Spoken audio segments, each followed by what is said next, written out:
നിതിന് നീതി അകലെയോ എന്നുള്ളതാണ് ചോദ്യം. സ്മൃതി, നിതിന് നീതിയില്ലല്ലോ, നിതിൻ പോയി കഴിഞ്ഞു. നിതിൻ്റെ കുടുംബത്തിന് നീതി ഉണ്ടാവുമോ എന്നുള്ള ചോദ്യമാണ്. അങ്ങനെ ഒരു സാധ്യത കുറവാണ്. കാരണം നമ്മൾ ഇത്തരം ഒരുപാട് കേസുകൾ കാണുകയാണ്. നമുക്ക് അംബേദ്കർ എന്താണ് പറഞ്ഞത്? നിങ്ങൾ ഏത് ദിശയിലേക്ക് തിരിഞ്ഞാലും നിങ്ങളെ വഴിമുടക്കുന്ന നികൃഷ്ട ജന്തുവായി ജാതി ഉണ്ടാകും.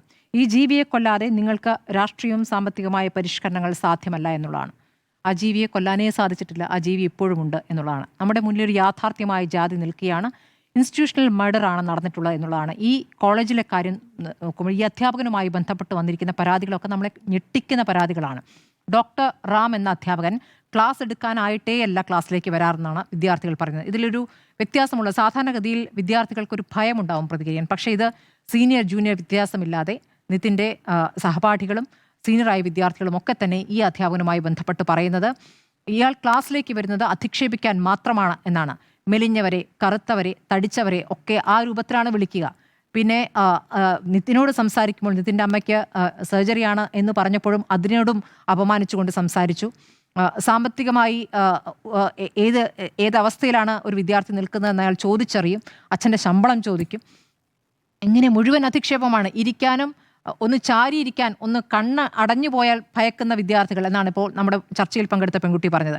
ഇത്രയും കാലം ഇങ്ങനെ ഒരു അധ്യാപകനെ എങ്ങനെയാണ് ഒരു ഒരു ഒരു കോളേജിൽ പഠിപ്പിക്കാനാകുന്നത്? ഇയാൾക്കെതിരെ നേരത്തെയും 2-3 പരാതികൾ വരികയും റിട്ടേൺ കംപ്ലയിൻറ്റിന് ശേഷം ഇയാളെ 2 തവണ സസ്പെൻഡ് ചെയ്യുകയും ചെയ്തിട്ടുണ്ടെന്ന് ഞാൻ മനസ്സിലാക്കുന്നത്. അപ്പോൾ സസ്പെൻഡ് ചെയ്ത് കഴിഞ്ഞിട്ടും തിരിച്ചെത്തുമ്പോൾ അയാൾ പൂർവാധികം ശക്തിയിൽ അതേ രൂപത്തിൽ പെരുമാറുകയാണ് ചെയ്യുന്നത്.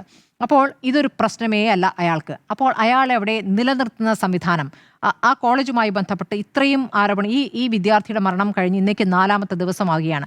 ഈ 4ാമത്തെ ദിവസവും അവിടുത്തെ കോളേജ് അധികൃതരുടെ പ്രതികരണം നമുക്ക് കിട്ടിയിട്ടില്ല. ഒരു പ്രിൻസിപ്പലോ അതിൻ്റെ ഇൻസ്റ്റിറ്റ്യൂട്ടിൻ്റെ ഉടമയുടെയോ ഒന്നും നമുക്ക് ഒരു പ്രതികരണവും കിട്ടിയിട്ടില്ല. ഈ കോളേജുമായി ബന്ധപ്പെട്ട് നേരത്തെയും പരാതികൾ ഉണ്ടായിരുന്നു എന്നാണ് ഞാൻ മനസ്സിലാക്കുന്നത്.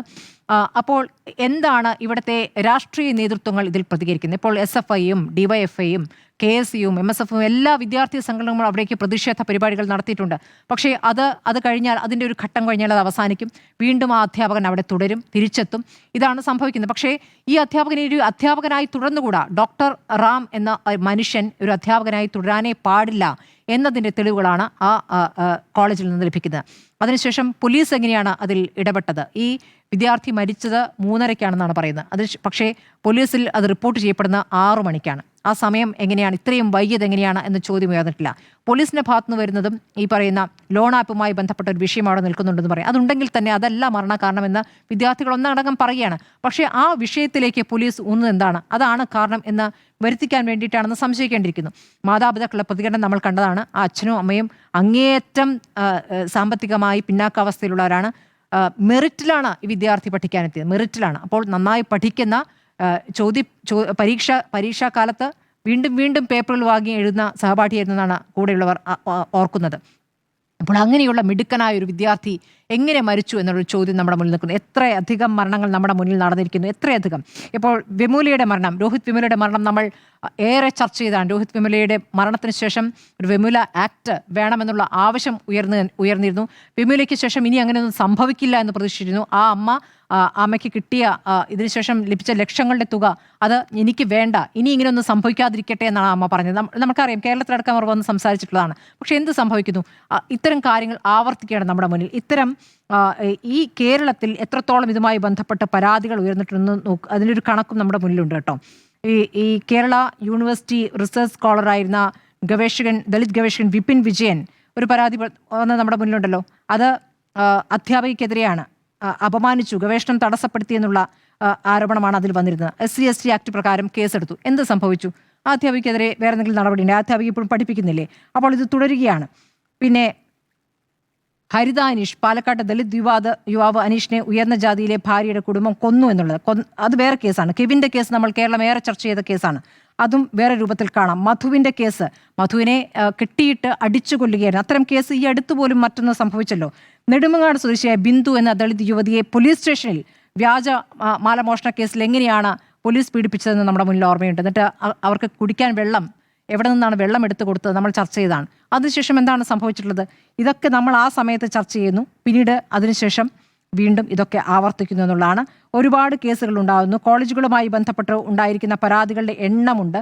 ആ എണ്ണങ്ങളിൽ 1000-ൽ പരം കേസുകളുണ്ട് കേട്ടോ. 2019 മുതൽ 2020 173 പരാതികളാണ് ഈ തരത്തിൽ ജാതി വിവേചനവുമായി ബന്ധപ്പെട്ട് യൂണിവേഴ്സിറ്റികൾ കോളേജുകളിൽ നിന്ന് വന്നിട്ടുള്ളത്. 2023-24 എണ്ണം കൂടുകയാണ്, 378 ആകുന്നു. 2019-20 മുതൽ 2023-24 വരെയുള്ള കാലയളവിൽ 704 സർവകലാശാലകളിലും 1553 കോളേജുകളുമായി 1260 പരാതികൾ ഉണ്ടായിരിക്കുന്നു. ഇതിൽ 1052 എണ്ണം തീർപ്പാക്കി എന്നാണ് പറയുന്നത്. എങ്ങനെയാണ് തീർപ്പാക്കുന്നത്? ഒരു പരാതി ഉയരുമ്പോൾ അതെങ്ങനെയാണ് തീർപ്പാക്കുന്നത്? ആ അധ്യാപകൻ ഒരു പക്ഷേ മാപ്പ് പറയുമായിരിക്കാം, അങ്ങനെ അത് അവസാനിക്കുകയാണ്. അപ്പോൾ ഇതിൻ്റെ ഗൗരവത്തിൽ എത്രത്തോളം മുന്നോട്ട് പോകുന്നു എന്നുള്ളതാണ്. ഇന്നിപ്പോൾ SC കമ്മീഷൻ ആ വീട്ടിലെത്തി മൊഴിയെടുക്കുന്നുണ്ട്, SC ആക്ട് പ്രകാരം കേസെടുത്തിട്ടുണ്ട്.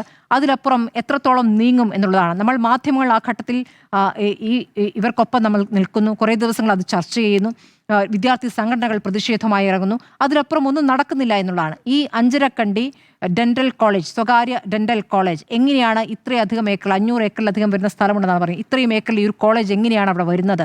അതിന് പിന്നിൽ ആരാണ്? ആ കോളേജിൽ യഥാർത്ഥത്തിൽ നിയമവ്യവസ്ഥ അനുസരിച്ചാണോ പ്രവർത്തിക്കുന്നത്? ആ പരിശോധനയും വേണ്ടതാണ്. അത് പരിശോധിക്കുമ്പോൾ ഇവിടുത്തെ രാഷ്ട്രീയ നേതൃത്വങ്ങളും ഒരുപക്ഷെ പ്രതിക്കൂട്ടിലാകും. കാരണം അത് എങ്ങനെയാണ് അത് അവിടെ പ്രവർത്തിക്കുന്നത് എന്നുള്ള നേരത്തെയും പരാതികൾ വന്നിട്ടും എന്ത് നടപടിയെടുത്തു എന്ന ചോദ്യം അവിടെ നിൽക്കുന്നുണ്ട്. ഏതായാലും നിതിൻ്റെ കാര്യത്തിൽ നിതിന് നീതിയില്ല, നിതിൻ്റെ കുടുംബത്തിന് നീതി കിട്ടുമോ എന്നുള്ളതാണ് നമ്മൾ നോക്കുന്നത്. നീതി കിട്ടേണ്ടതുണ്ട്, പക്ഷേ പ്രതീക്ഷയില്ല. ഇനിയും അടുത്ത കേസ് എന്ന രൂപത്തിൽ തന്നെ ഇത് പോകുമെന്നുള്ളതാണ് നമ്മുടെ മുന്നിലെ യാഥാർത്ഥ്യം.